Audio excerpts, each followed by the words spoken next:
Welcome, sleepy soul. I'm your storyteller, your quiet companion for the night, here to guide you gently into sleep with tonight's chilling tale. Before we begin, take a moment to subscribe and join our growing circle of night listeners, so you never miss another story whispered in the dark. But first, tell me, what city are you listening from, and what time is it there right now? I need to get something off my chest, something I haven't shared with anyone, because I'm not sure how they'd react. What happened to me isn't something that people expect in a job or even in a normal life, but trust me, it was real. If I hadn't lived through it myself, I'd think I was just telling some weird ghost story. I'm Alex, and this all started about a year ago. I was 25 then, living in a small, quiet town near the outskirts of the city, just trying to make ends meet. Things were pretty average for me. I'd commute to work, grab some coffee in the mornings, and do my best to stay focused through the daily grind. I worked in an office, nothing fancy, just a basic administrative job. A job you do to pay the bills. I had my routine, and honestly, I was just fine with it. I wasn't looking for excitement, just stability. My coworkers were friendly enough, but the kind of friendly that stays on the surface. A few conversations about the weather, the latest TV shows, small talk like you'd expect. It wasn't like we were friends or anything, but something started feeling off the longer I worked there. The office itself was weirdly perfect. I mean, too perfect. Everything always ran smoothly. No mistakes, no chaos. People were polite, almost to the point of being robotic. You could never catch someone in a bad mood. It was like working in some sort of twisted utopia where everyone followed the rules, doted on the bosses, and never made a mistake. I joined about a month after hearing about the place from a former coworker. She spoke highly of it, said it was the most professional, organized place she'd ever worked at. "You'll love it," she said. "Great people, great atmosphere. Never a dull moment." Well, she didn't mention the whispers. The things I started hearing when everyone else left. It all started with the little things. You know, those moments where you tell yourself, it's nothing. I started working late a few times, mostly to get ahead on projects, and as the office slowly emptied out, I began hearing whispers. Quiet at first, like voices traveling through the walls. I shrugged it off. Just the sound of the HVAC system, right? A busy office building, probably just the pipes. But then one night, I stayed a bit later than usual, and as I was about to leave, I saw something strange. I'd passed by the main office, and I saw one of the supervisors, Mr. Dawson, standing by the door.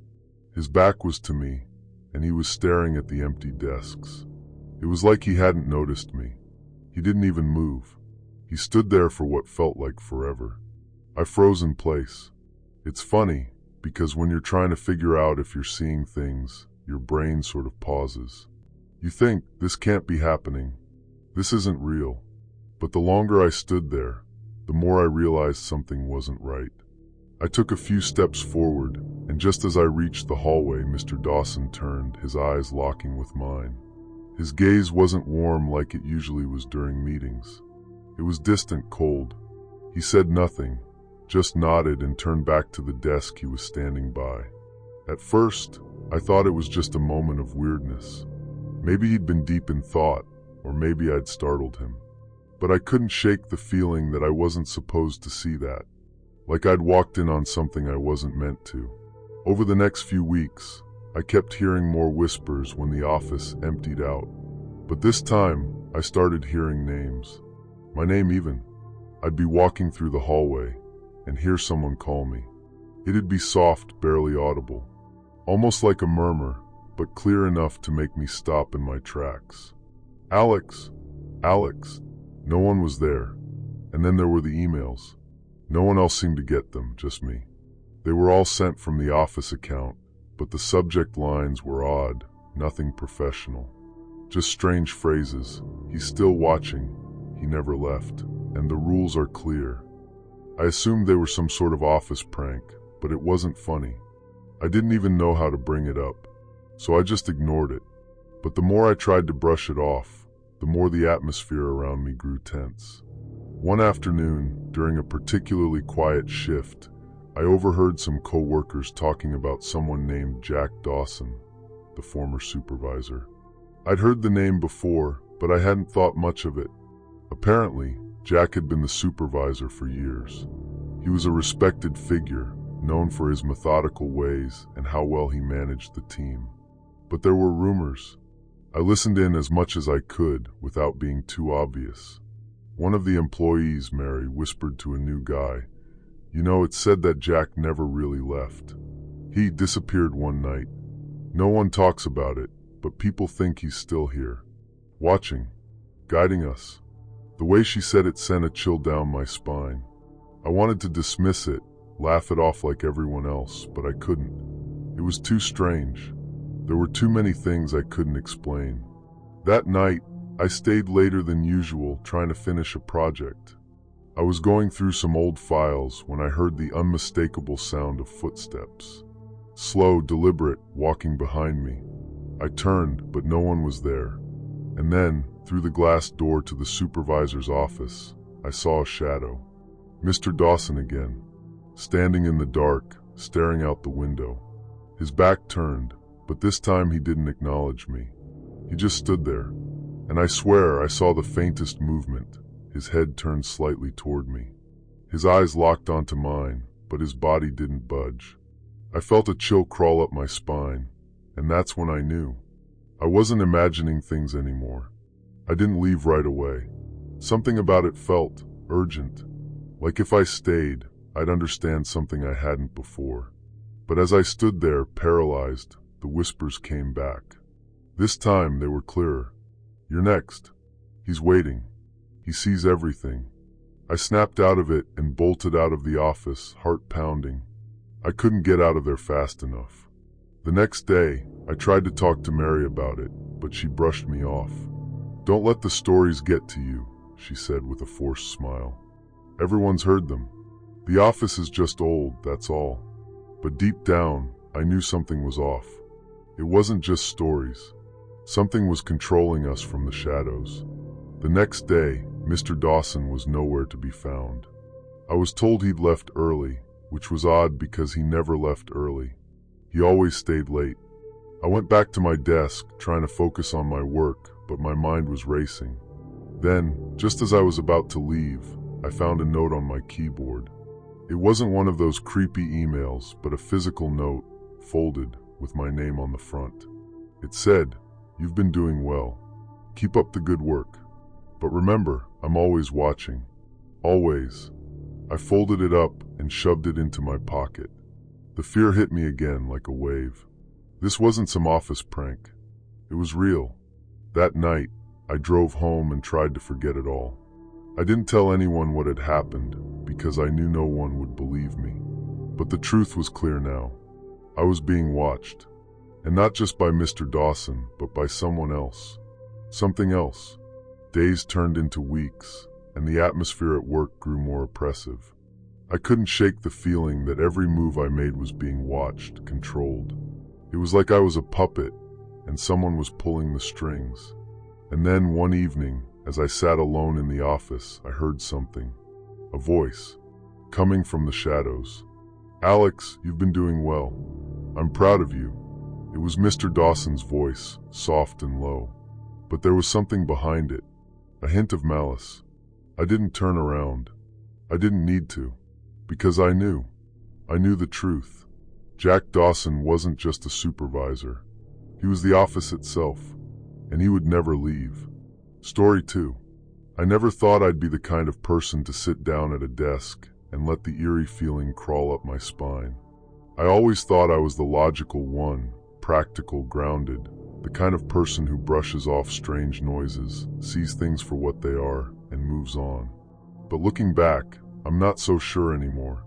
I was 27 when I first started working at that office. It wasn't anything special, just a small, outdated company tucked away in a corner of the city. The kind of place you can walk by every day without noticing. The walls were a dull beige, the carpet threadbare, and the air always had a hint of old paper and dust. I didn't mind the place at first. It felt safe routine. I'd get up in the morning, put on my work clothes, hop on the train, and get to the office. Everything was as ordinary as could be. I didn't know anyone when I started. I was the new hire, and everyone else had been there for years, so they didn't seem interested in making friends. The office was always full of that quiet, professional tension, the kind where everyone is doing their job but not really there. I just blended in, did my work, and got out. Then, one Monday morning, I was told I'd be moving desks.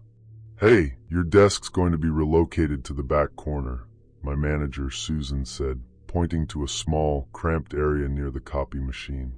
At first, I didn't think much of it.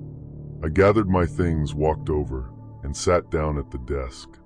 The chair creaked under me as I arranged my pens and papers. It was a bit cramped, but I could make it work. It wasn't like I had a choice. I'd only been there a few weeks, after all. The desk was old, really old. The wood was scratched, the surface worn smooth from years of use. But it wasn't just the desk that felt strange. It was the atmosphere around it. The air seemed heavier, colder, like something wasn't quite right. But I brushed it off. Old building, old desk, no big deal. The first weird thing happened that afternoon. I'd been working quietly for a few hours when I went to grab my water bottle. It was gone. Not just moved, completely gone. I checked the drawers, the filing cabinet, and even the desk under my chair. Nothing. I didn't want to look too paranoid, so I asked Susan, "Hey, did someone take my water bottle by mistake?" She just stared at me, confused. "No, I haven't seen it. Maybe you left it somewhere else." I figured I had just misplaced it, but it felt off. My bottle wasn't something I'd forget, but I let it slide. Maybe it had rolled off the desk. But by the next day, more things started disappearing. My pens, my notebooks, even my headphones, all gone without a trace. At first, I thought I was just forgetful, but after a week, it was too much to ignore. And then the whispers started. At first, it was barely noticeable. Soft voices, like hushed conversations just out of earshot. I thought it was the other people in the office, maybe Susan talking to someone nearby, or the hum of the copy machine. But the more I listened, the clearer it became. The whispers weren't coming from anyone in the office. They were coming from the desk itself. I know how that sounds. You probably think I'm going crazy, right? But that's how it started. The whispers, barely audible at first, grew louder over the next few days. Always the same voice, a low, soothing murmur that made my skin crawl. "You'll stay forever," the voice would say. "You'll never leave." I'm not sure when I started feeling it, but I became increasingly uncomfortable at that desk. I couldn't focus on my work. Every time I tried, my mind wandered, thinking about what was going on around me. Was it the air conditioning? A faulty speaker in the ceiling? I kept looking around, checking for signs that I wasn't losing my mind, but no one else seemed to notice. They were all just working. But it wasn't just the whispers. It was the sense of being watched, too. You know that feeling? Like someone's standing right behind you, but when you turn around, there's no one there? That happened to me every single day. It was as if the desk itself had eyes, staring right at me, always there. It was suffocating. I started avoiding my desk whenever I could. I'd go to the bathroom or take extra long lunches, hoping the feeling would fade, but it never did.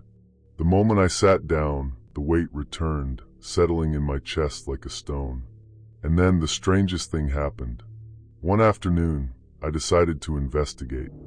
I couldn't shake the feeling that something was wrong, and if I didn't figure it out, I'd lose my sanity. I pulled out the desk's bottom drawer. Inside, there was an old, yellowed piece of paper folded neatly. I unfolded it and found the name of the previous tenant written in messy handwriting, Matthew Clark. I had no idea who that was, but I Googled the name later that night. I should have let it go, but curiosity got the best of me. What I found made my blood run cold. Matthew Clark was an employee who had worked at the company for years, up until he mysteriously disappeared 5 years ago. No one knew what happened to him. He just vanished without a trace. The company never made any official statement, and eventually people just moved on, as if nothing had happened. The desk? It had been left untouched until I'd come along. The next morning, I went to the office early. I felt like I was being drawn in, compelled by some unseen force. As soon as I sat down, the whispers started again. But this time, they weren't quiet. They were clear, direct, almost personal. Matthew. I froze. I swear I heard it. His name, spoken from the desk. The hairs on the back of my neck stood up. I couldn't breathe. I wanted to run, but my legs wouldn't move. I glanced around. No one else was there yet. It was just me and that desk. I sat there, paralyzed, as the voice came again, louder this time. You'll stay forever, too. I finally broke free from the trance and bolted out of the office. I didn't care if I looked crazy. I couldn't stay there anymore. I knew I had to leave, but when I tried to pack up my things and head out, I saw something in the reflection of the window. There was someone standing behind me, no, in front of me in the reflection. A man in a faded suit, standing by my desk. I turned around to find the office was empty. The man was gone. I couldn't go back. I didn't go back. I told Susan I was quitting, but she didn't understand. She said I was overreacting. Maybe she was right, but I never went back to that office. I don't even know if the desk is still there, waiting for the next person. But I know one thing for sure. Sometimes the scariest part isn't the thing that happens. It's knowing that there's something out there, something real, and it's waiting for someone else to take its place. The next person? They won't ever leave either. Story 3. I used to think office life was dull. You know, the usual routine. Punch in, grab a coffee, drown in emails, make small talk with coworkers, and repeat. Nothing ever felt out of the ordinary. Or at least, that's how I felt until that one night. One of those late office nights when the lights flicker a little too much and the air feels just a bit too thick, like something's watching, waiting. It was just another quiet night, or so I thought. I'm Alex, 29 years old, and I worked as a project manager at a mid-sized marketing firm. Nothing too glamorous, but steady. I lived alone in a tiny apartment on the outskirts of the city. My days were spent dealing with clients, overseeing campaigns, and attending endless meetings. And honestly, I liked it that way. No real drama, no issues, just the grind. The biggest excitement I got was grabbing drinks with friends after work. But things started changing when I was assigned to a new project. It was a huge deal for the company, so the workload piled on. I found myself staying at the office later and later, trying to finish things up before the deadlines hit. One night, I was working well past midnight. The office was empty except for me, the hum of fluorescent lights the only sound filling the still air. I had taken my usual break in the break room, a small, windowless space with a microwave, a coffee machine, and some tired chairs. The microwave was old and a little crusted on the inside, with a faint humming noise. I always avoided looking at it because the reflection in the glass door could be unnerving. But that night, I noticed something strange. At first, it was subtle, barely noticeable. A faint shape in the reflection, something moving. I shrugged it off, thinking it was just the tiredness getting to me. But as I glanced back, the shape, no, the reflection wasn't quite right. It was there, but it was distorted. A figure. Someone standing in the corner of the room, near the coffee machine. My pulse quickened. I blinked hard, thinking my eyes were playing tricks. But no, the reflection didn't go away. It remained, a person, someone I didn't recognize, yet they looked eerily familiar. They were standing just like me. Same posture, same expression. But there was something about the way they stood that felt off. The figure was taller than me, their clothes just a shade darker, and their eyes, those eyes were too bright, too intent. I rubbed my eyes again, but when I opened them, the figure was still there, staring at me in the reflection. It felt like they were waiting for me to do something. I stepped closer to the microwave, the dim light above flickering slightly. I had to remind myself that I was just tired. It had to be the exhaustion. Maybe I'd been looking at the same spot for too long, and my brain was filling in the blanks. But as I stared into the microwave, it wasn't just the figure that seemed strange. There was something about the reflection itself. The details didn't line up. The microwave's reflection wasn't quite the same as the room I was standing in. There was a distortion, like someone had smudged the image just a little. That's when I heard a sound, a soft rustling like paper shifting. I spun around, expecting someone to be behind me. But the break room was empty. The sound had stopped. My heart raced in my chest, but I laughed it off, trying to steady my nerves. "It's just the quiet getting to you," I muttered under my breath. I tried to brush it off, but as I went back to my desk, that feeling stayed with me. That nagging feeling that something wasn't quite right. I couldn't shake the sensation that I was being watched, followed, even though I was alone. The next few days went by, but the feeling never quite left. I'd see glimpses of the same figure in the reflection, but now it was clearer, more defined. The figure no longer just stood there. It started moving, slightly at first. The reflection mimicked my actions, but with a delay. And sometimes, when I wasn't looking, it would tilt its head slightly, as if examining me. I'd walk by the break room, and I could feel the figure's gaze on me, even when I wasn't looking directly at the microwave. The worst part? It started to talk to me. At first, it was just a whisper, soft like the wind. Then it began to form words. My name. Alex. The voice was faint, but it was there. A whispering echo of my own voice, but colder, more distant. I couldn't explain it, but I knew something was wrong. Something was happening. I wasn't alone in the office anymore. The reflection had become more than just an image. It was real. Real in ways I couldn't understand. I tried telling a coworker about it, but they laughed it off. "You've been working too hard," they said. "It's just the isolation. You're probably overthinking everything." But the reflection wasn't something I could ignore. It kept appearing, day after day, getting clearer, sharper, more present. The face in the microwave started to mirror mine, but there was something wrong with it, like a distorted version of me. A copy that wasn't quite right. One evening, as I worked late again, I decided to confront it. I stood in front of the microwave, staring at the reflection, daring it to do something. To speak. To show me what it wanted.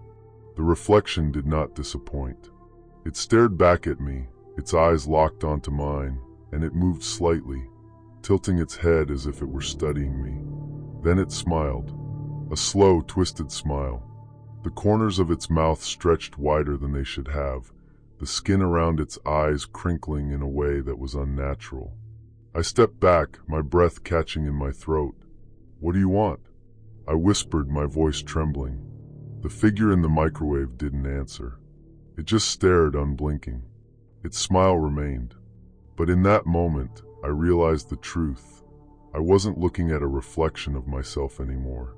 It wasn't just an image of me, it was something else. Something pretending to be me. A version of me that was slowly taking over. The next few days were a blur. I couldn't sleep. I couldn't focus. My coworkers started noticing my behavior. I kept looking over my shoulder, kept checking the break room, afraid to walk past the microwave.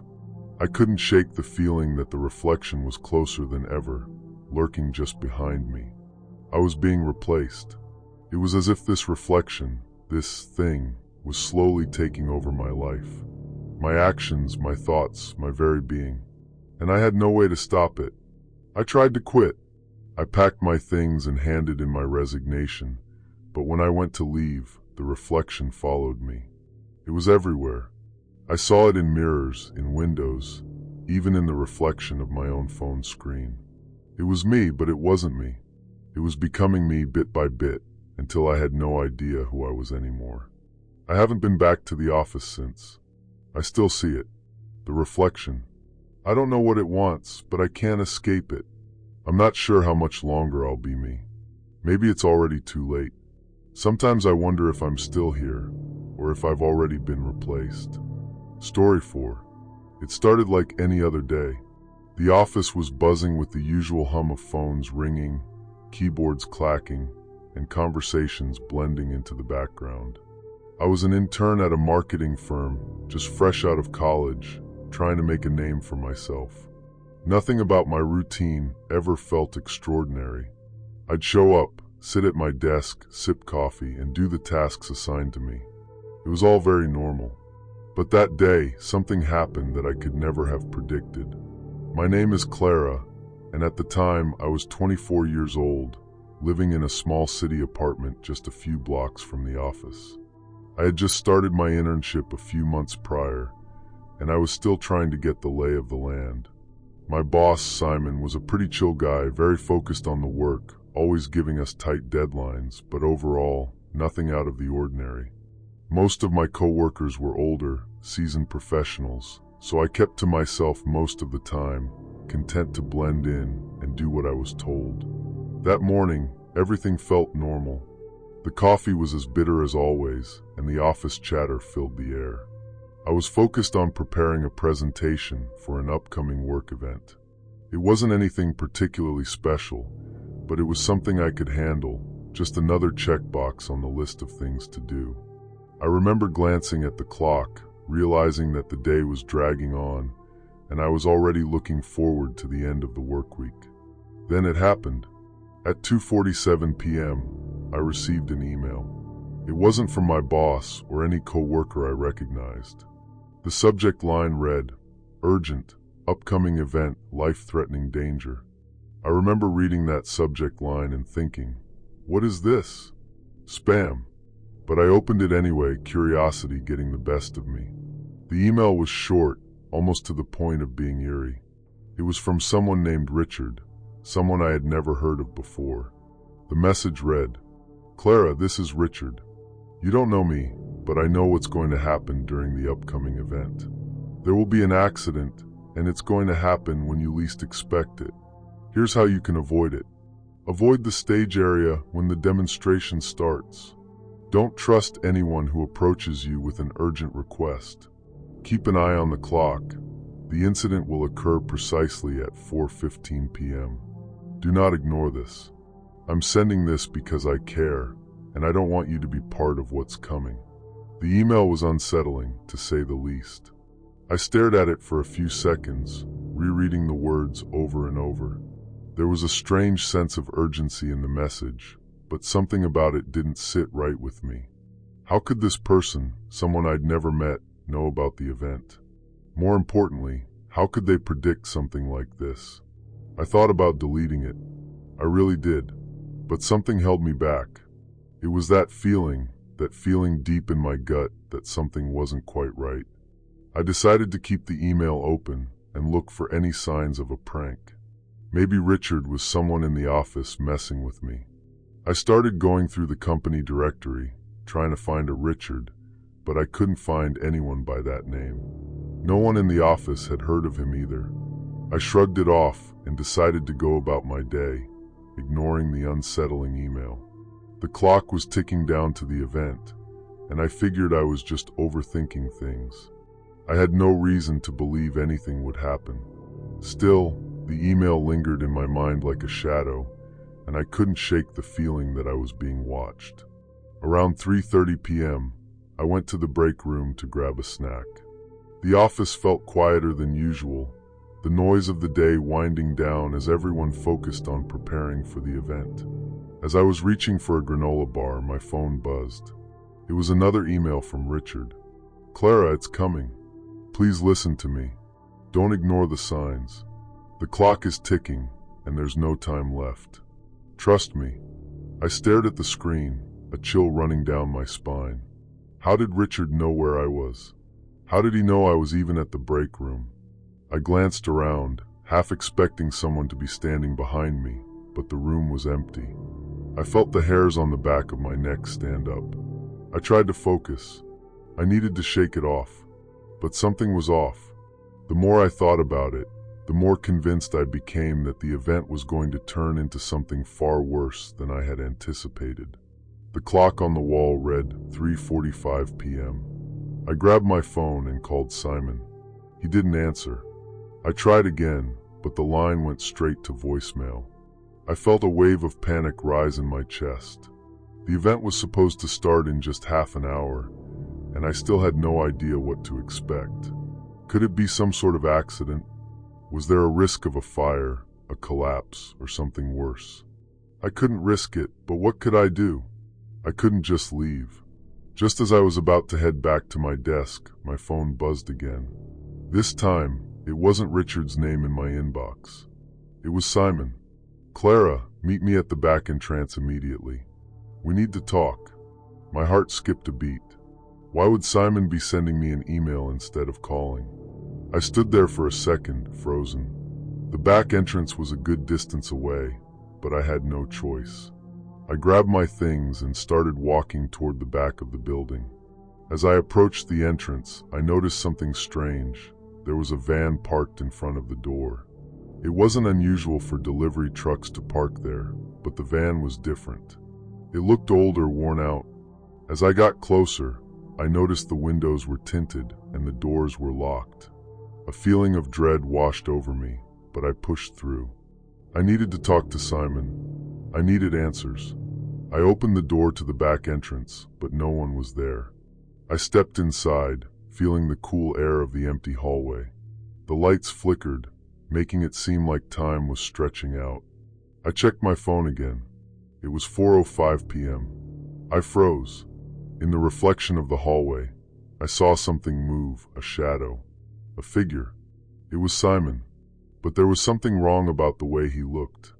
His face was pale, his eyes wide, and he was staring directly at me. His lips were moving, but no sound came out. It was like he was trapped in a different reality. Before I could make sense of it, my phone buzzed again. It was another email from Richard. "Clara, I told you to trust me. It's too late. The accident is already happening." I turned around in a panic. The hallway was empty again. No sign of Simon. Just the cold, flickering lights. Then I heard it. A loud crash.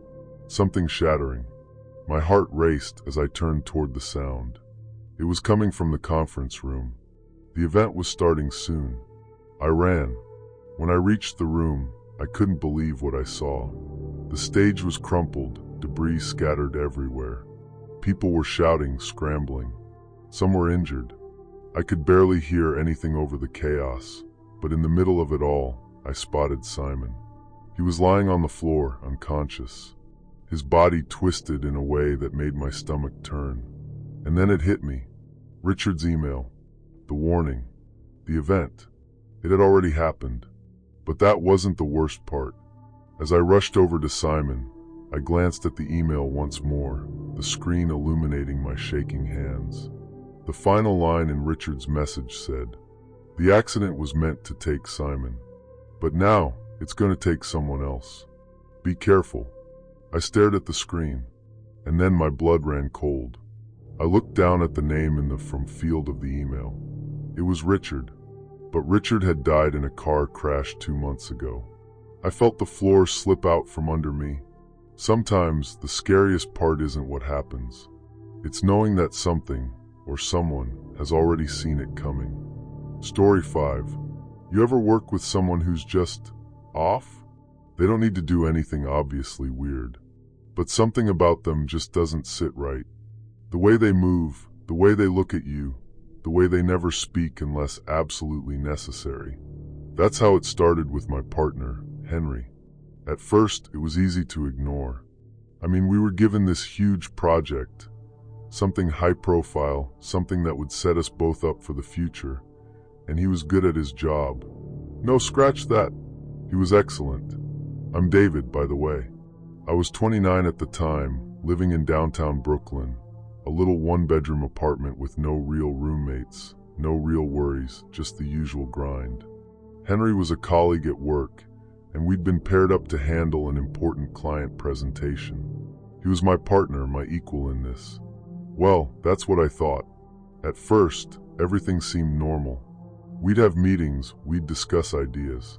But Henry, he never spoke unless he had to. If we had a team meeting, he'd sit there in silence, nodding along, his face unreadable. I could tell he was paying attention, and his work was flawless. I mean, his ideas were always spot on, and his input dead on target. But his silence, it made me uncomfortable. I told myself it was nothing. Maybe he was just shy, or maybe he didn't feel the need to talk as much as everyone else. But there were things about him that didn't add up. We worked long hours together, just the two of us in our shared office. The air conditioning hummed quietly, and the city sounds outside faded into white noise. I remember the night it first happened, because that's when everything started to change. We were alone in the office late, long after everyone else had gone home. The deadline was looming, and we were scrambling to finalize the last part of our presentation. I was hunched over my desk, typing up the last few slides, when I noticed Henry wasn't at his desk anymore. He had been there just a second ago, his usual spot by the window, working in silence. But now, gone. The only sound in the room was the clack of my keyboard. I glanced up, feeling that familiar sense of unease. Henry's chair was still pulled out, the computer screen dark. That's when I heard it. It wasn't loud, just a faint murmur like a voice. But I couldn't make out the words.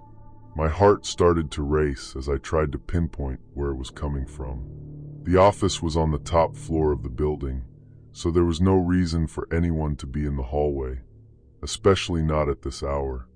I stood up, making my way down the hallway to Henry's desk. His phone was sitting there, screen illuminated. The voice from the phone grew clearer, and I realized it wasn't just background noise. It was an argument. Why didn't you follow the plan? The voice on the other end was low, distorted. It sounded like it was coming from deep underground, almost like it was coming from another world. I froze, my hand hovering over Henry's phone. But then, before I could make sense of what I was hearing, I quickly put the phone back, hoping I hadn't been heard. I hurried back to my desk, trying to convince myself that it was nothing. Maybe it was just a weird phone glitch, or maybe I was just imagining things. But I couldn't shake the feeling that something was wrong. The next day, Henry was back to his usual routine, silent, focused, and seemingly unbothered. But I couldn't ignore what I'd heard. And from that moment, things started getting stranger. It wasn't just the silence anymore. It was the little things, the way Henry would look at me when I spoke, like he knew something I didn't. The way he would disappear for hours at a time without a word. And when I would ask him where he'd gone, he'd simply say, I was out. Out? For hours? Where? He never offered any details. And every time I pushed for more information, his answers became more and more cryptic. Then one day, I made the mistake of following him. I didn't mean to. I told myself I wouldn't. But I had to know. He had left the office again, without warning, without saying anything. And this time, I couldn't ignore the strange, cold feeling creeping up my spine. I waited until he had disappeared from the building before I followed. I figured he was going for a coffee, or maybe stepping out for a smoke, nothing too out of the ordinary. But then I saw him, and where he went. That's where things stopped making sense. He didn't head for the usual coffee shop around the corner, didn't stop at any of the places I thought he would. No, he walked straight down the street, towards the old subway entrance, a place I never saw anyone go anymore. It was a relic from the past, one of those abandoned subway stations, forgotten and off limits. I stood a block away, watching him descend into the darkness. The hairs on the back of my neck stood up. I wanted to turn around, walk away, pretend I'd never seen him go down there. But I couldn't. My curiosity was too strong. I had to know. I waited, my heart pounding as the minutes stretched on. And then, just when I was about to leave, I heard it again, the faint murmur of a voice calling out from the depths. It was the same voice I had heard on Henry's phone. I ran. Back in the office, I tried to shake off what I had seen. Maybe it was a coincidence. Maybe it meant nothing at all. But then things got even worse. The next day, when I arrived at work, Henry was different. more distant.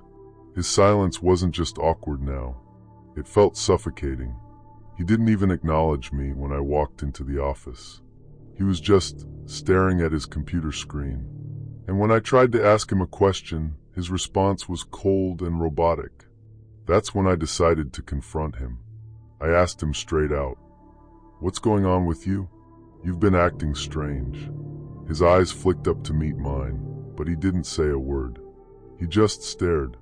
For a long moment, I thought he might say something, anything. But no, he simply picked up his phone and left the room. I couldn't take it anymore. That evening, I waited until he left the office again. Then I went through his desk. I had to know.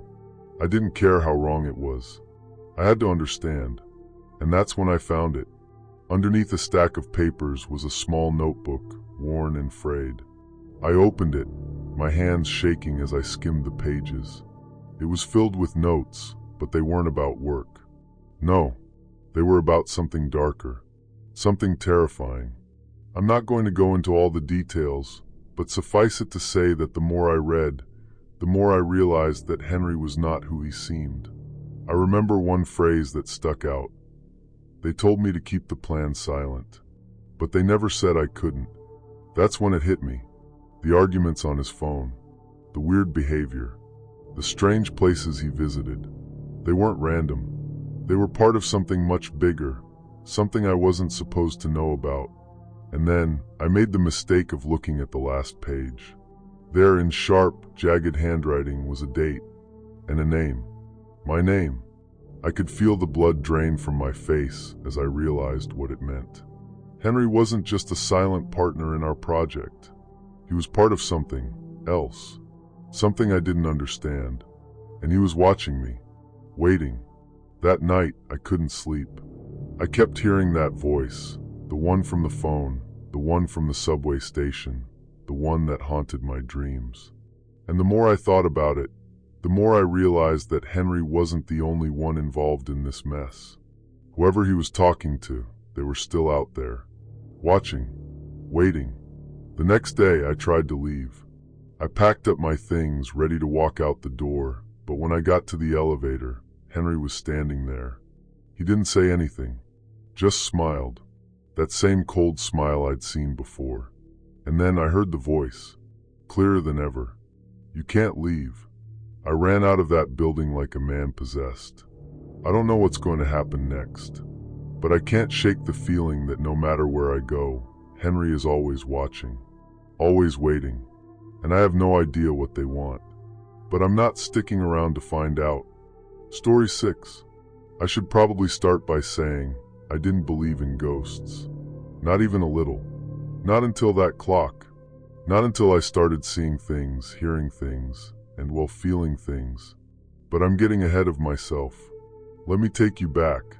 At the time, I was working at this corporate office, a place most people would describe as soul-crushing. The kind of place where people sit at their desks in dead silence, staring at their computer screens, occasionally speaking in hushed tones. It was safe in a way, routine. And that was exactly how I liked it. No surprises, no stress.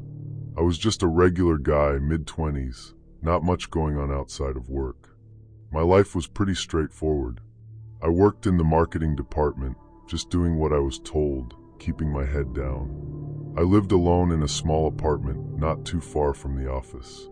The job was bland, the apartment was fine, and I didn't expect anything unusual to happen in either of them.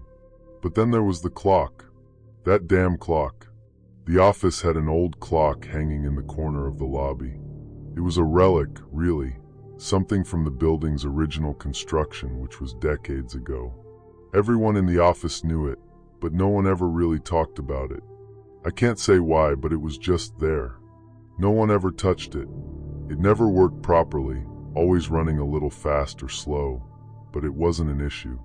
No one ever bothered to fix it. It was just part of the background noise in our daily lives. But one day, for whatever reason, I decided to do something about it. I remember sitting at my desk, just staring at the clock, thinking about how stupid it was that it was still hanging there, mocking us all. So I got up, grabbed a ladder from the supply closet, and climbed up to take a closer look. I had no idea what I was thinking. It's just a clock, right? As I got closer, I noticed something strange. The clock didn't just have a crack in the face, like I thought. It had a seam. A seam I hadn't noticed before.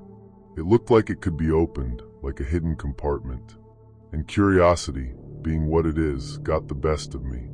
I twisted the clock's face, and it opened with a soft, almost reluctant click. Inside, there was a small, folded piece of paper. I'm not sure why, but I felt a shiver run down my spine. I pulled the paper out, and that's when I saw the message. Don't look back. It wasn't a joke. It wasn't a prank. The handwriting was neat, but shaky, as if the person had written it in a hurry. The words were simple, but the chill they sent through me was anything but. I don't know what I expected, but this wasn't it. I mean, it was a message hidden inside an old clock. It didn't seem like something that belonged in our office. It felt like it had been waiting for me, or maybe someone else. I couldn't get it out of my head for the rest of the day. I kept staring at the clock, waiting for something, anything, to happen. But nothing did. Everyone else went about their day like usual. No one seemed to notice the clock had been tampered with, and I figured I'd just let it go too. But the next day, things started feeling off. Like really off. It wasn't anything big at first, just little things. The clock, for one, was running differently than it had before. 1 minute, it was 5 minutes slow. The next, it was 20 minutes ahead. But more than that, something in the air felt different. It was as though time was off. It didn't feel like it was moving at the usual pace. I tried to ignore it. I thought maybe I was just being paranoid, but then it started happening more frequently. The sounds in the office were different. The hum of the fluorescent lights above seemed louder. The ticking of the clock sounded more pronounced. More than just that, it was like I could feel the passage of time in my bones. As I walked past the clock, it was like I was moving through syrup. Everything slowed, and my heart would race for a second before everything would snap back to normal. I started to wonder if I was losing my mind. But then it happened. It was the second week after I'd opened the clock, and I was walking down the hallway toward the break room when I saw something I shouldn't have. I don't know what I was expecting. Maybe I thought it would be a fleeting shadow or a glitch in my vision. But no, it was her, Janet from accounting. She was walking toward the clock. I watched her for a second, curious about what she was doing. And then, just as she passed the clock, she froze. She didn't even flinch, just stopped. Right in front of it. I thought she was having some sort of panic attack at first, but when I called out to her, she didn't respond. Then, out of nowhere, she turned around. Slowly. I didn't know what to make of it at first. It wasn't like she was just looking at the clock, or even really reacting to it. It was like she was seeing something I couldn't. She stared at it for what felt like an eternity, and then she whispered, so quietly I could barely hear it. "Don't look back." My breath caught in my chest. Janet had read the note, and she had repeated it like it was a command. But it wasn't even the fact that she said it. It was how empty her voice sounded. Like she wasn't really speaking to me at all, but to something else. I felt my pulse quicken, but I didn't know what to do. Janet just turned and walked away, like nothing had happened. She didn't even acknowledge me, as if we hadn't just had the strangest encounter I'd ever had in my life. That's when I knew it wasn't just me. Something was happening. Something was changing in the office, and it was getting worse. Over the next few days, I started noticing more people acting off. The strangest part was how it felt like no one else was aware of what was happening. They would walk past the clock, and their steps would slow for a second, just like mine. I could see it in their eyes. The fear, the dread. But none of them would talk about it. And then one morning, I passed the clock, and I saw something that made my blood run cold. There, standing in front of the clock, was someone I didn't recognize. They weren't supposed to be there, but I couldn't tell anyone else because it didn't make any sense. The person, well, they looked like a janitor, but I'd never seen them before. They just stood there, their back to me, staring at the clock. I couldn't move. I couldn't breathe. And then, just as I was about to speak up, I saw something that made my heart freeze. In the reflection of the clock's glass, the janitor's eyes weren't normal. They were hollow, empty. I don't know what happened next. I don't know if I passed out or if I ran, but I ended up back at my desk, staring at my computer, hands shaking uncontrollably. I don't remember walking away from the clock. I don't remember anything after that. The days blurred together. Time seemed to warp in the office. It felt like hours would pass in minutes, and minutes would stretch on forever. The clock still ticked, but I could hear it louder than ever, like it was calling to me. And every time I walked by it, I could feel a pull, something urging me to stop, to look back. But I couldn't. I didn't dare. Eventually, I couldn't take it anymore. I couldn't ignore it. I started avoiding the clock, walking the long way around the office, keeping my eyes down, trying to ignore the whispers that seemed to come from it. But one night, I stayed late, finishing up some paperwork. It was quiet, too quiet. Everyone else had left, and the office felt empty. I don't know why I did it, but I looked at the clock again. For the first time in weeks, I looked at it. And the moment I did, I heard it. A soft voice, as clear as day, whispering from somewhere deep within the clock. Don't look back. It was like a warning, a plea, a demand. And I knew without a doubt that if I looked back, I wouldn't just be seeing the empty office behind me. I would be seeing something far worse. So I left. I haven't been back to that office since. And now, every time I pass by an old clock, my heart races. I can still hear that ticking, echoing in my mind. The whispering voice. And the words that still haunt me. Don't look back. Because sometimes the scariest part isn't what happened. It's knowing it could happen again. Story 7. Have you ever had that feeling like you're being watched, even when you're alone? That creeping sense that someone or something is just out of sight but always there? I didn't believe in that stuff. At least, not until it started happening to me. I was 28, just another worker at a mid-sized tech company in the city. My job wasn't anything special. I worked customer support, answering calls, troubleshooting software issues, and managing client inquiries. Nothing exciting, nothing glamorous. Just the usual 9-to-5 grind. I lived in a small, somewhat cramped apartment, not far from the office, with my 2 cats and an old couch I inherited from my cousin. I had a few friends, but work was my main focus. It paid the bills, and I had my routine. Wake up, go to work, grab a coffee, go home. Safe. Predictable. But things changed when I started working the late shift. It wasn't something I asked for. They just needed someone to cover, and like a fool, I volunteered. It was supposed to be temporary, just a few weeks, but a few weeks turned into a few months. The nights were quieter, the office felt emptier, but I didn't mind. I was always alone, and I liked it that way. No distractions, no unnecessary chatter. Just me and my work. At first, everything was fine. That is, until the night I noticed the first strange thing. It was a Thursday, and the office was dead silent, just the hum of the air conditioning and the faint clicking of my keyboard as I worked through the backlog of support tickets. It was almost 11 p.m. when I glanced up at the clock. The red numbers blinked, 11:01. No one else was around. At least, I thought no one was around.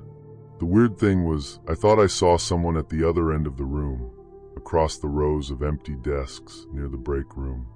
It was just a glimpse, but I was sure I saw a figure standing there. I froze, my heart pounding. But when I looked again, there was nothing. Just an empty hallway.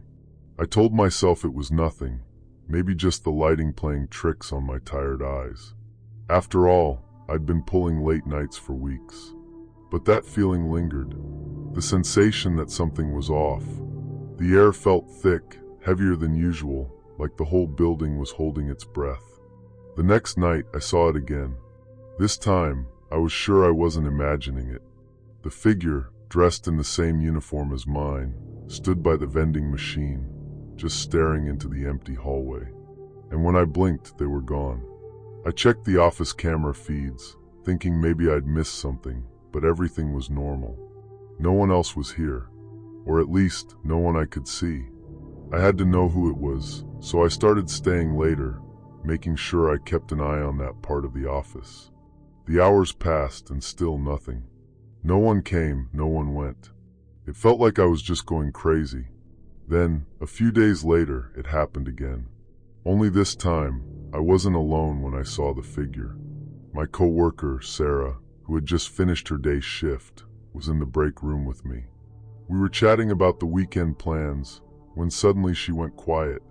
Her eyes were fixed on the far end of the office, her lips parted in a silent question. I turned to look, and there it was again, a person just standing there in the shadows, barely visible. "What the hell?" Sarah whispered. I was about to say something, but when I turned to her, she was already gone. She disappeared into the hallway, walking quickly, almost running. The hairs on the back of my neck stood up, and for the first time, I felt a real chill. The next day, I asked her about it. "You saw it too, didn't you?" I asked, trying to sound casual, though my heart was racing. She looked at me, confused. "What are you talking about?" "The figure," I said, trying to gauge her response. "By the vending machine. Last night." Sarah shook her head. "I didn't see anything." "You sure you're okay?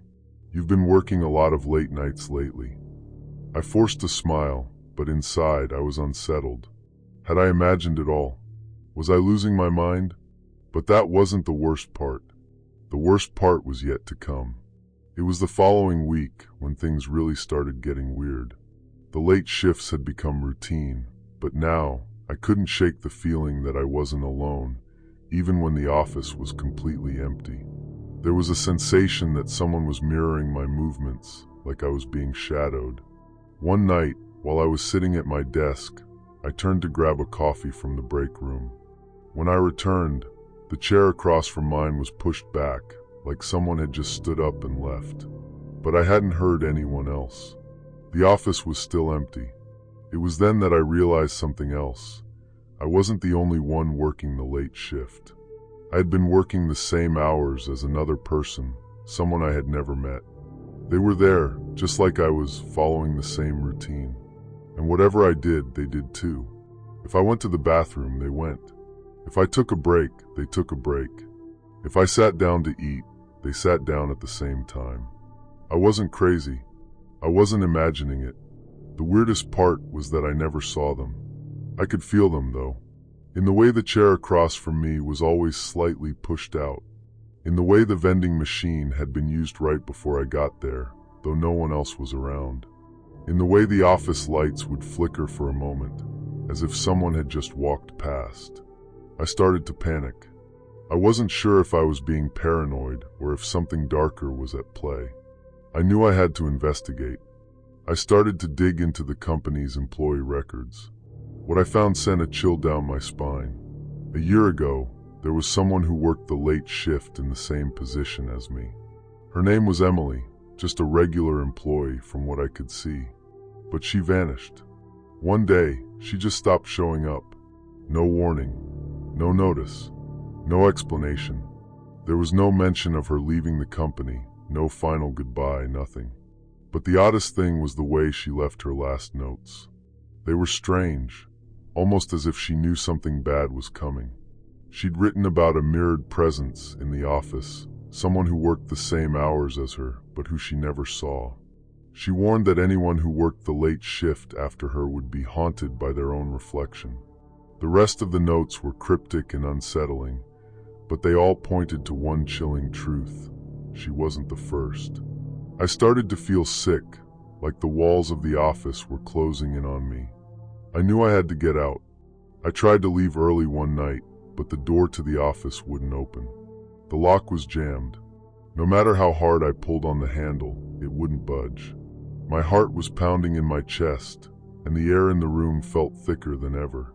That's when I heard it, a soft click, like a chair being pushed back. The sound came from the corner of the office where I knew no one was sitting. I turned slowly, dreading what I might see. And there it was, the figure, standing in the shadows, just watching me. But it wasn't a stranger. It was me. I froze, my breath catching in my throat. The figure was wearing the same uniform, sitting in the same chair I always sat in, staring at me with cold, empty eyes. For a moment, time stood still. I couldn't breathe, couldn't move. My mind was racing. Was this Emily? Was she haunting me? Was she me? I backed away slowly, trying to make sense of it all, but I knew, deep down, I wasn't going to find any answers.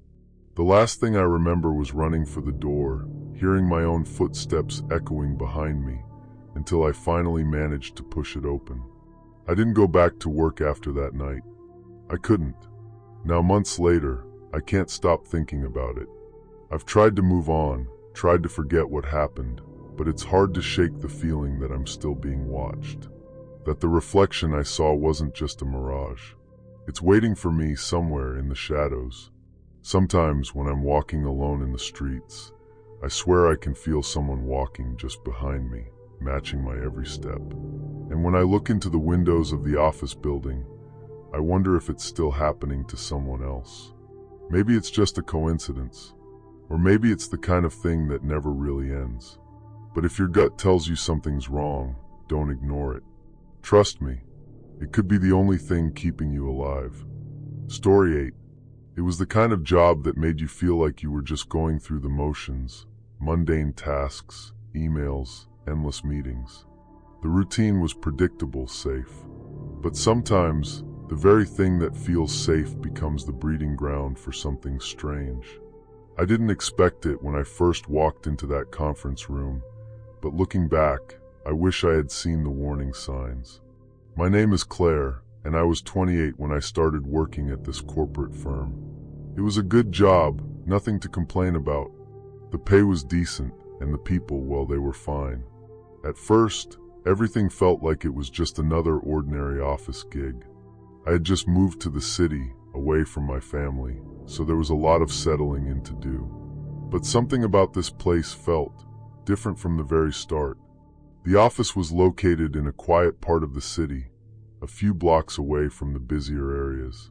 The building itself was older, built in the 70s, but well kept. The floors creaked underfoot, and the air always smelled faintly of old paper and coffee. There was a history to the building, and you could feel it if you paid attention. One day, a new meeting assignment came through. Our department was having a brainstorming session, something that was supposed to be routine. And like always, we gathered in the same conference room, room 214. It was a little tucked away from the other offices, almost hidden behind some maintenance closets. The kind of room that you'd walk past every day and never really notice. I'd been to a few meetings in there before, but this time something felt off. The air in the room was heavy, as if it hadn't been properly ventilated. I couldn't put my finger on it, but there was a strange tension every time I sat down at that table. The people in the meeting were the usual crowd, but the room itself seemed to press in on you, like it was watching. There was a man in our team, John, who always seemed a little too eager about meetings. He'd usually start the sessions with small talk, something about the weather or sports, but lately he'd been quieter, more distant. It was subtle at first, like he was distracted by something, and I couldn't help but notice that he'd often glance over his shoulder, as if checking the room behind him. One afternoon, during one of our usual late meetings, I saw him do it again. He looked over his shoulder quickly, almost like he was seeing something, or someone, that wasn't supposed to be there. I didn't think much of it at first. People get distracted, right? But over time, the feeling in that room grew. At first, I started to hear whispers, soft, almost inaudible. I thought it was just the sound of people talking in the hallway, but the more I focused on the noise, the more it sounded like it was coming from within the walls of the room. It wasn't the usual hum of an office. This was different, too deliberate. I told myself it was nothing. Maybe the building was just old. But when I started noticing shadows moving in the corner of my eye during meetings, I started feeling uneasy. At first, I thought it was just me being tired, but then during a particularly quiet session, I saw it, just for a split second, a dark figure standing by the window. But when I looked up, no one was there. I shook my head, trying to ignore it. I didn't want to be that person, the one who saw things that weren't real. But every time I went into room 214, it happened. The shadows, the whispers, the tension. The team didn't seem to notice anything. They were always too busy with the agenda, too focused on getting through the meeting. But I began to feel paranoid. The more I looked, the more I saw just out of the corner of my eye. A dark shape here, a flash of movement there. And then one day it got worse. It was late, and we were finishing up a meeting. I was gathering my things when I noticed it again, the shadow. But this time, it wasn't just a shape. It was distinct, a tall figure standing near the door. I froze, heart pounding in my chest. It looked like a person, but they were translucent, as if they didn't belong in the room. I blinked, and the figure was gone. But the chill in the air remained, and I couldn't shake the feeling that I wasn't alone. I knew I had to get answers, so I started digging into the history of room 214. I don't know why, but I couldn't ignore the nagging feeling anymore. I had to know what was happening. What I found was unsettling. The room had been in use for decades, but something strange kept happening every time there was a meeting held there. Every few years, someone from the team would fall into some kind of professional downfall, loss of a major client, sudden and unexplained health issues, or even people being moved to less significant roles within the company. It didn't seem like much at first, just coincidences. But when I looked deeper, I found a pattern. Every time the room was used for a critical meeting, someone's career or personal life would spiral. Some were forced to leave the company, others simply disappeared from the office scene. But it wasn't just a career death. It was as if the room itself took a piece of them. And that's when it hit me. John. He had been one of the ones affected. His constant glances, his sudden withdrawal from the team. He'd been an enthusiastic participant in every meeting held there, and his career had been slipping for months. The whispers, the shadows, they weren't just in my head. They were a part of the room's curse. I had to confront someone. So I spoke with James, one of the older members of the team. He'd been around the longest, and had been there for more than one meeting in room 214. His face went pale when I mentioned the room's history. "You've noticed it too?" he asked, his voice barely a whisper. I nodded, and he sighed heavily, looking around as if to make sure no one else could hear. "It's real. It's always been real. You're not the first to feel it." I stared at him, waiting for him to elaborate, but he shook his head. "It's something that's been here long before any of us. People, they change after they've been in that room, and not for the better." At that moment, I knew I wasn't imagining things. Room 214 had a presence. It had claimed so many others before me, and it wasn't about to stop. I knew I had to leave, but that was easier said than done. No one would believe me, and even if they did, what could they do? No one had ever dared to investigate the real story behind the room, and I wasn't sure I wanted to know what would happen if I did. That night, I left the office early, feeling the weight of what I'd uncovered hanging over me. As I passed the hallway near room 214, I saw it again, the shadow. But this time, it wasn't just a fleeting figure. It was standing there, in the middle of the hallway, staring directly at me. And then, just as quickly as it appeared, it was gone. I never returned to room 214 after that night. I transferred to a different team, but the feeling that something was watching me never left. It followed me home, into the quiet moments of my life, and even now, I sometimes feel its presence, lurking, waiting. I've heard rumors about others who've been in that room. Some say they've left the company, others claim they've had similar experiences. But no one dares to speak too openly about it, and no one seems willing to dig into the true history of room 214. I'm not sure what the room wants, or if it will ever stop. But sometimes, in the silence of the night, when I'm alone in my apartment, I can almost hear the whispers. And I know it's waiting. If your gut tells you something is wrong, listen. It might be the only thing keeping you alive. Story 9. It was just a normal Wednesday when I first noticed it. I remember it clearly, the way the fluorescent lights hummed overhead and the dull clattering of keyboards that filled the otherwise quiet office. I had been working late, as I often did, trying to catch up on a pile of paperwork that just wouldn't go away. Nothing unusual, just another evening spent under the harsh glow of office lights and the ticking of the clock. But that night, something was different. Something I couldn't quite explain. It started small, just a flicker in the corner of my eye. I was typing up a report when I thought I saw something shift beside me. Just a shadow, but when I turned, there was nothing. I shook it off, told myself it was just the tiredness catching up with me. It was a big building, and the shadows seemed to play tricks in the corners of the cubicles. But as the night wore on, I started to notice it more often. Each time I glanced to my right, the shadow was there, darker, more defined, but still unmoving, silent. It didn't make any sense. No one else was in the office. I was alone. I'd been working at this company for a little over a year. The place wasn't exactly exciting. Cubicles, gray walls, the typical corporate environment. It was the kind of place you went to do your job, get your paycheck, and go home. But like a lot of people, I didn't think much of it at first. Life felt comfortable, even mundane. But that night, things began to feel off. At first, I just tried to ignore it.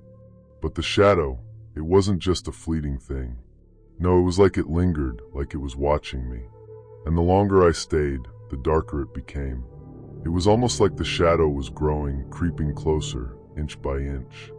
I would look away for a second, and when I'd glance back, it would be there, just a little closer. I told myself it was just my imagination. Maybe I was getting too tired. But even when I stood up to stretch, the shadow was still there, waiting, silent. Eventually, I couldn't ignore it anymore. I felt this intense pull to look deeper into it. The curiosity grew, and I found myself unable to focus on my work. My eyes kept drifting to the shadow, wondering if I was really seeing it or if it was just a figment of my exhausted mind. But every time it was there, I knew something wasn't right. So, I did what anyone would do. I decided to confront it. It was late again, around 10 p.m. when the office had emptied out. I got up from my desk, walked over to the edge of my cubicle, and stared into the corner where the shadow seemed to grow darker by the minute.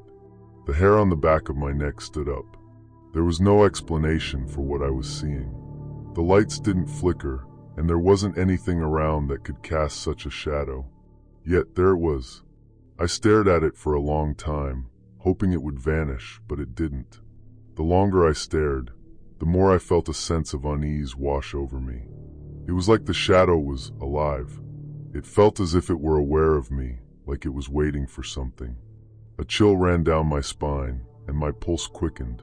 And then, just as I thought I couldn't take it anymore, it happened. The shadow moved, not in a natural, fluid way, but in a way that made my blood run cold.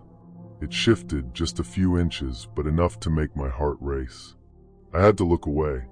My eyes snapped shut, and I took a few steps back, my mind trying to rationalize what had just happened.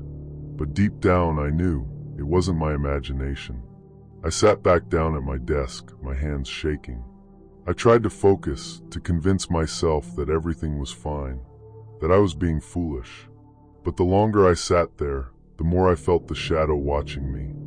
I couldn't shake the feeling that something was terribly wrong. That's when I started digging into the building's history. Something was telling me that the shadow wasn't just a random anomaly. It had to mean something.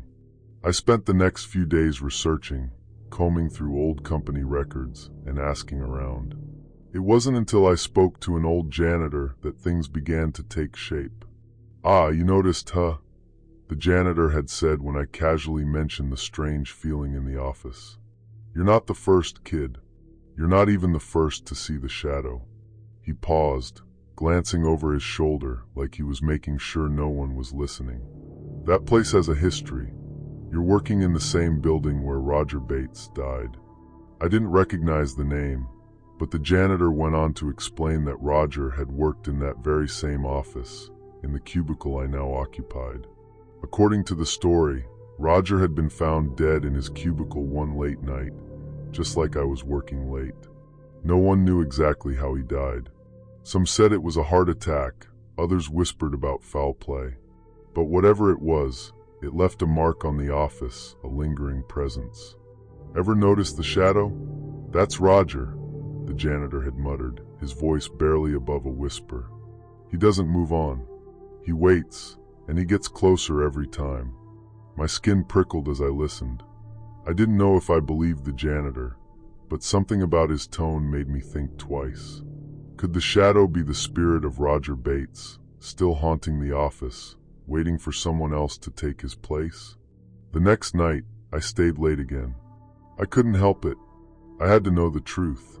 As soon as the office quieted down and the last few people filed out, I made my way to my cubicle.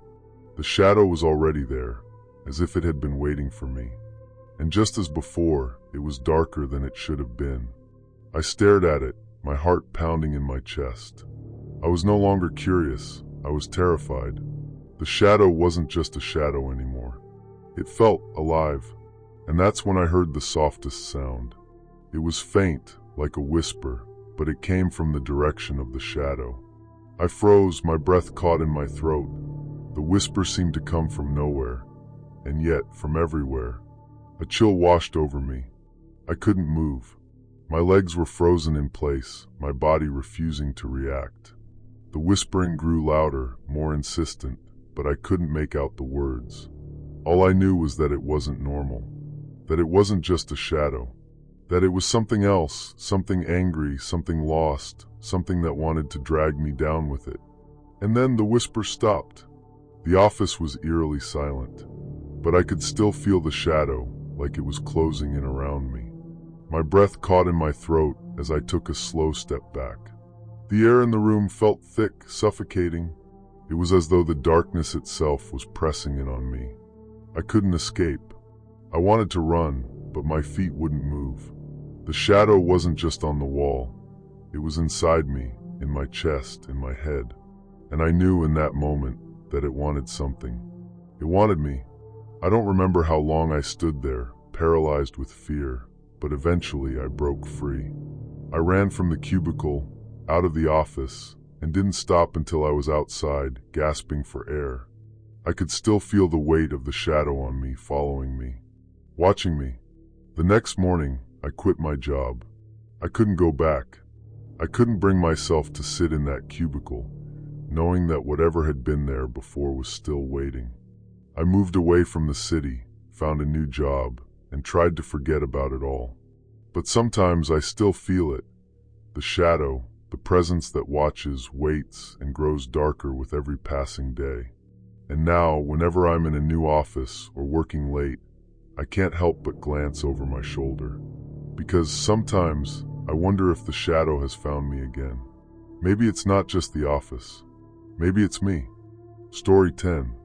I remember the first day I stepped into the office like it was yesterday. I was fresh out of college, barely 22, and had just landed my first real job at a corporate office in the heart of the city. I was excited, nervous, and hopeful that this would be the start of something big. My new coworkers were all seasoned professionals, some friendly, others more reserved, but all of them seemed to have their own rhythm. The office building was massive, tucked away in a quiet, almost picturesque part of town. I'd never thought much about corporate life before, but now, as I sat in the gleaming lobby, watching the hum of busy employees, it all felt very real. The first few weeks passed by smoothly. I'd show up to work early, get my assignments, meet with my manager, and try my best to fit in. The building itself had this cold, almost clinical vibe to it. Everything was immaculate, too perfect almost, but no one else seemed to notice. The endless rows of cubicles, the cold hum of fluorescent lights, the repetitive clacking of keyboards, it all felt normal enough, just like any other office. But there was something off. something I couldn't quite place. It all started with the pantry. You'd think an office pantry would be the most mundane thing in the world, right? A place to grab a snack, heat up leftovers, maybe chat with coworkers for a minute. But there was something about this particular pantry. It was small, cramped, and nestled in the back corner of the office. The walls were lined with shelves filled with stale granola bars and canned soups. It wasn't much to look at, really. But then I started noticing a pattern. I'd go into the pantry during my lunch breaks, and every once in a while, one of my coworkers would be in there. They'd disappear for hours, sometimes even half the day. When they'd return, they looked different. Their faces would be hollow, their eyes dark and vacant, like they hadn't slept in days. At first, I thought it was just the stress of the job catching up with them, but it happened too often to be a coincidence. And it wasn't just one or two people. No, it was several, sometimes the same ones, sometimes different faces, but the outcome was always the same. Exhaustion, disorientation, a sort of dullness in their eyes. I didn't say anything at first. Who would, right? I told myself it was nothing. People work hard. People get tired. That's all it was. But as the days went on, it became harder to ignore. The pantry itself started to feel different, like it was pulling people in, one by one, like something in there was drawing them to it. I couldn't shake the feeling that there was something hidden, something wrong. Then one day it happened to me. It was late in the afternoon, and I was just finishing up a project when I decided to take a quick break. I walked into the pantry, hoping for a snack, when I noticed someone I hadn't seen before. She was an older woman, someone I'd never spoken to. Her name was Claudia, I later learned. She was standing by the microwave, her hands gripping the counter like she was trying to hold herself up. Her eyes, though, those eyes, they looked lost. Hollow, like she wasn't really there. I didn't want to stare, but it was hard not to. "Claudia, you all right?" I asked, trying to keep my voice casual. She looked up at me slowly, blinking as though she was seeing me for the first time. Her face was gaunt, like she hadn't slept in weeks. She gave me a weak smile, but it didn't reach her eyes. "Yeah, just tired," she said quietly. Then, almost as an afterthought, she added, "I think I need to go home." I nodded, not really knowing what else to say. It wasn't like we were close, but there was something in her voice that made my stomach twist. She turned to leave, but before she stepped out, she gave me one last glance. It was the kind of look someone gives when they're about to tell you something, but they can't quite find the words. "Be careful in there," she said softly, before disappearing into the hallway. I stood there for a moment, staring at the microwave. Her words echoed in my mind, but I brushed them off. People say things when they're stressed. People say things when they're tired. I tried to push it out of my mind as I made my way back to my desk. But then, things started happening faster. The next day, I went into the pantry again. This time, it was different. The room felt colder, even though the air conditioning was set to the usual temperature. I stood by the door for a moment, half expecting someone to appear out of nowhere, but when I looked around, no one was there. Not at first. Then I heard it, a low, muffled sound, like something scraping against the walls. My heart skipped a beat. I looked around but saw nothing. I stepped further into the pantry, my footsteps echoing off the tile floor. The sound got louder, and that's when I noticed it, the door to a small, unmarked room at the back of the pantry. It had always been there, but I'd never really paid attention to it. The door was old, covered in dust, with no handle or knob to open it. It looked like it hadn't been touched in years. I hesitated for a moment, my hand hovering over the door. The scratching sound was growing louder now, almost frantic. Something was on the other side. I pushed the door open, and a cold gust of air hit me. I couldn't see anything at first, but then my eyes adjusted to the dim light. It was a small, cramped space, just a storage room, I thought. But as I looked closer, I realized something was very wrong.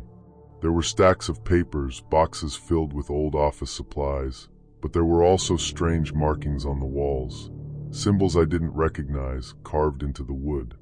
And in the center of the room, there was an old, rusty chair, its legs covered in something that looked like dried blood.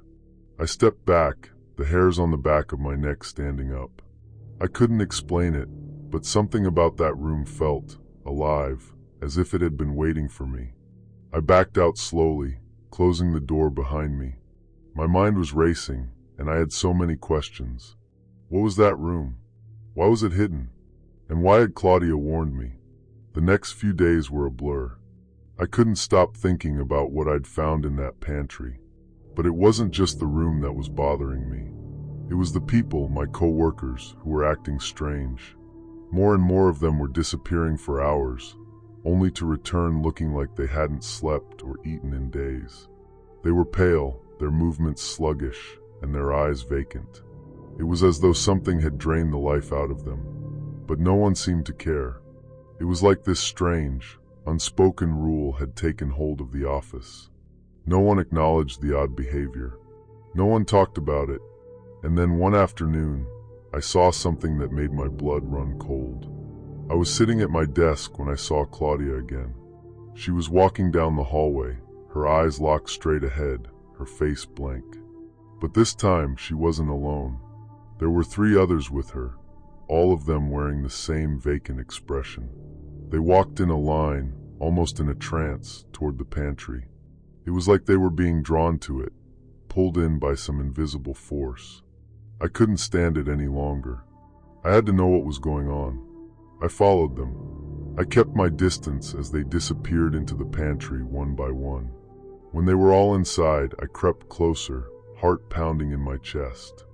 I looked through a small window in the pantry door and saw them, standing in a circle around that old, rusty chair in the hidden room. Their faces were blank, their eyes lifeless.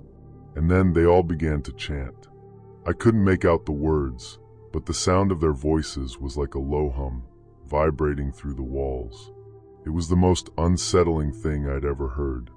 I felt a chill spread through me, my legs frozen in place. And then, just as suddenly as it had started, it stopped. The chanting ceased. The room went silent. I didn't wait to see what happened next. I turned and ran, my breath coming in short gasps as I bolted for the nearest exit. That was the last time I ever set foot in that pantry. The days that followed were a blur. I tried to quit, but they wouldn't let me. They promised everything would go back to normal. But the office felt different now. People moved like they were sleepwalking. No one spoke.